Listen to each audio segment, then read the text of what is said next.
Diretora GSMP Ana Paula Marçal, suba órgão Estado Sira, tem que serviço do lei Haruka.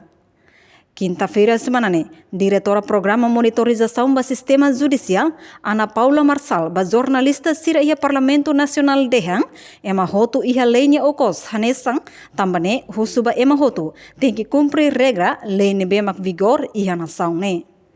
Ana Paula suba entidade hotu, tem que cumprir lei nebe hatur ona e a Constituição RDTL, liu valoriza setor justiça, não ele refere e a valor importante para cidadão Sira e a território nacional.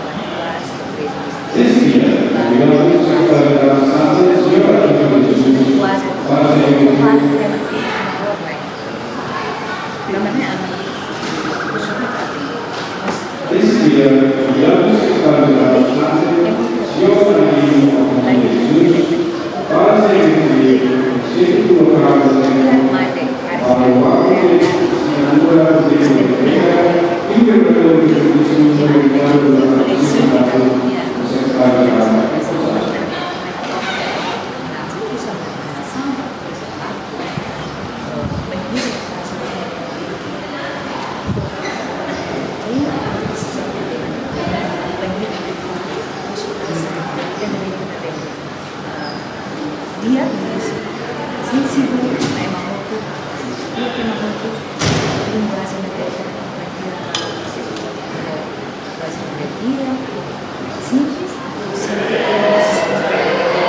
além de o somos do governo FON tem que tautane as leis, hanesan supermarcial ida, banação Timor-Leste onde servir povo tur lei nebe vigor. Tur declaração primeiro-ministro Kairala Sanana Guzmão, foi em cima posse ia Palácio Presidencial, e a sábado lorong Ronolo Racing ida fulan julho tinang ne katak, tem que serviço ao setor justiça, bem hira hakarak servir povo no nação ida ne. Imelda Fátima, Televisão Timor-Post.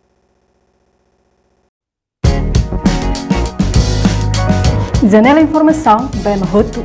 Atau tem informação atual dia Clio, que tahaluha. Anehan botão subscribe, like, halo, comentário, no faz tudo também mídia social hotu.